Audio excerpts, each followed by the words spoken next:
I think it works. All right, this is your host, Michael J. Long, host of Michaels Libertarian Pizza Party at 6:22 p.m. And thank you for joining me. I truly and sincerely appreciate it. And if you haven't already done so, please consider subscribing to my YouTube channel. Hit the subscription link, select the notification bell, and select all. And in that way, you will be notified of any future videos that I do and any live streams that I do, any videos that I upload, so on and so forth.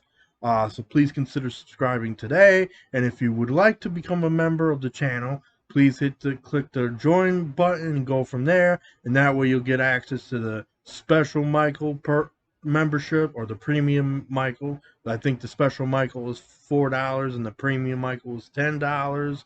And you'll get the loyalty badges and get to use the Michael emojis and everything and all the chats and whatnot. So that's also a way you can support the channel and whatnot. And thank you for joining me. I truly, sincerely appreciate it. And so I get in the cab this morning. I'm going to tell you the story, right? I get in the cab this morning. Driver turns on, going to where I was going this morning.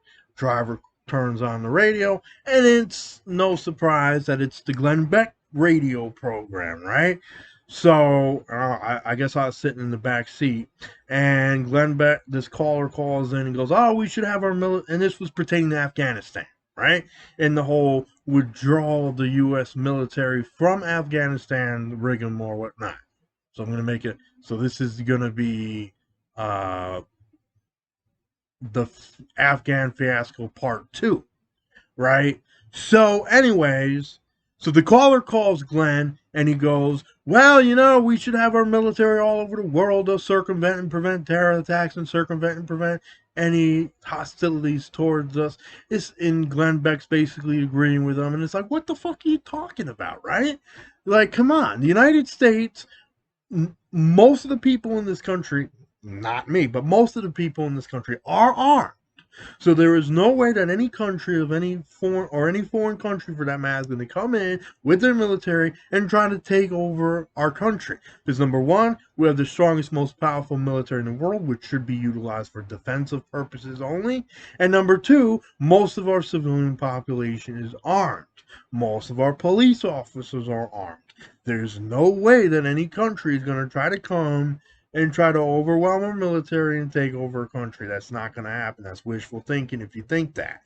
It's not going to happen at this point in time, and it probably never will. At least not until Armageddon comes, and I don't know when the hell that's going to be. So the likelihood of it happening in recent times is slim to none. It's just not going to happen. All right? And if that's your rationale for wanting our military all over the world and every country around the world, not including Africa for one reason or the other, then I'm sorry, but you're full of, in my opinion, I think you're wrong-headed. I think you're full of shit, in my opinion. But you do have the right, nonetheless, to have your own opinion. I just don't agree with it, you know? And I don't, let's be honest. And, so anyways, then Glenn Beck ends up having well, you know how he is. He has a guest on his show every so often. Well, today's surprise guest on his show was a Republican lawmaker out of Colorado representing some political districts in Colorado. I mean, from Colorado in D.C. So she's a congresswoman. And she's going on and on and on and on about how the military withdrawal from Afghanistan left all of our military equipment and, helicopters and aircrafts to fall into the hands of the so-called terror groups there, right? Which, first of all, and I'm going to be blunt here, all right? The only reason why that type of equipment even fell into the hands of the enemy there, or so the so-called terror organizations that we're referring to, is because of the fact that we invaded in the first damn place. Right? So our withdrawal from Afghanistan had nothing to do with that.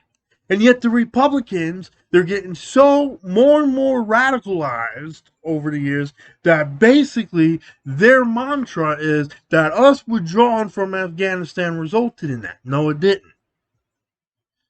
You might think that, but that's simply not true, you know? So anybody who thinks that ought to do some research, because every country that we have militarily invaded, that when time came to shove and we had to get the hell out of there, right? Of course we were gonna lose our military equipment and whatnot. It's common sense when you invade in the first damn place. So it never should have happened, right? And then she's going on and on and on about how the Afghan. Then she was going on and on and on and on about how how the U.S. withdrawal of Afghanistan was somehow President Joe Biden's dereliction of duty because he's the supposed commander in chief, so he needs to bomb all these countries and be involved in and having our military in every single country around the world and blah blah blah, But apparently, and here's the deal: they don't complain about Joe Biden when he gives our taxpayers to Israel so they can continue funding, Palestine. Not Palestine, so they can continue funding Israel to attack Palestinians in Palestine, most of which is occupied by Israel, and not to mention parts of Syria and Jordan and whatnot. But we don't mind giving Israel money for that and, bombing Yemen with missile strikes and all this brouhaha. But somehow Biden withdrawing our forces from Afghanistan, it's like it's taken as, oh my gosh, a big asteroid from outer space is going to come, hit the planet and wipe us all out, and the whole world's going to end because Joe Biden dared to pull our forces out of Afghanistan. Now, do I agree with the way it was done? No, because really, right? We should have probably withdrew our embassy staff first and vulnerable Afghan civilians that helped our military and whatnot, pull them out of the country and some of the Christians and whatnot, and then pull our military out and be done with it, right? So it was done like total 180 from that. But still, at least we got the hell out of Dodge.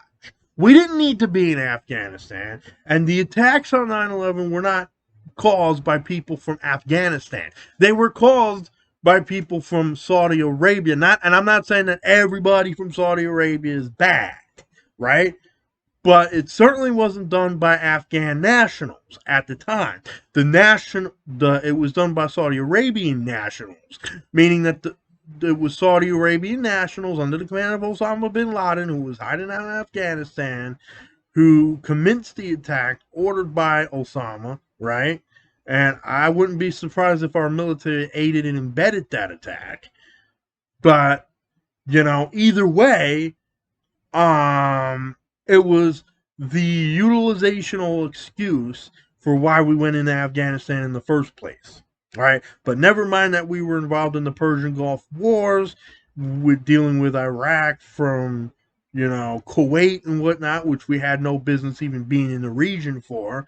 It should have been the Middle Eastern countries dealing with it. And nobody else should have been involved, not even the United States. But we got involved anyways, and that was one of the main reasons given for the attack on 9/11. It wasn't because, we want to take over the world and, have a world caliphate. It was because we were involved in Saudi Arabia. Well, and not so much Saudi Arabia, but Iraq and Kuwait. We had no business being there, right? Nor did we have any business being in Afghanistan for 20 damn years. So I'm glad we got the hell out of there, right? Even though the evacuation of our military out of the country may not have been done in the way that I would have wanted, but at least we got the hell out of there, right? And so she's trying to say, that is the reason that we should impeach Biden. Yeah, so that we can, and then she's going on and on and on about how, Kamala Harris is next to get impeached, followed by Nancy Pelosi, how we're going to have a majority in the Republicans, this is from her words, the Republicans are going to have a majority in 2022, which I don't know whether that's the case or not. I mean, but either way, I don't care because, the Republicans are not any better than the Democrats, and the Democrats are not any better than the Republicans. They're both full of shit one way or the other, right? But And I'd much rather have a libertarian majority of associates from the Libertarian Party representing us in Congress rather than these fucking stupid Republican warmongers. I'll tell you that much right there. But anyhow, the Republicans get in there and it's all this brouhaha about, how we need to impeach all these people and appoint a Republican. And it's like, so we can go back and have, for what?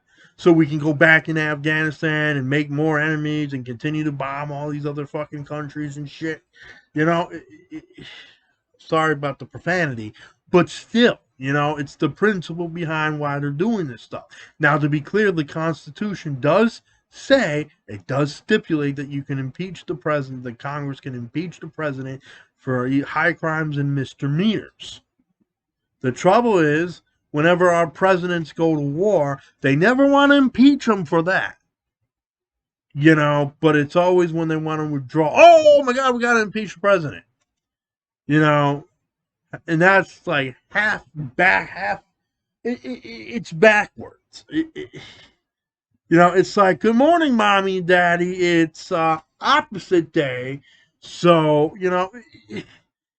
it blows my mind. And so she's going on and on and on about all this garbage, all this Republican rhetoric. Most of it is bullshit. Most of it is garbage. And that's what they're going by. So somehow it's unconstitutional to withdraw your forces from Afghanistan. Our forces from Afghanistan. But it's not unconstitutional to go to war and be there in a country for 20 years. Now you tell me how much sense that makes. And the idea that we need to be in all these countries from all over the world, come on now,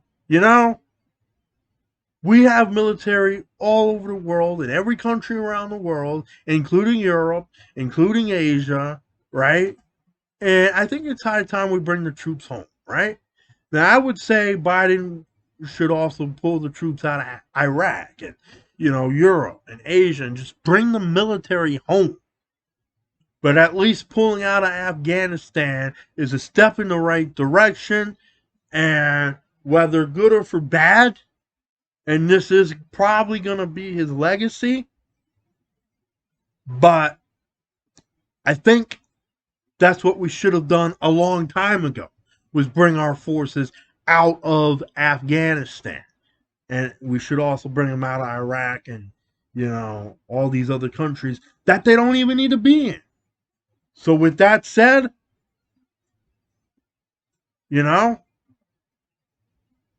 because here's the deal. If we just bring our troops home and we focus on free trade and stuff, kind of change the system a little bit, maybe we'll get somewhere.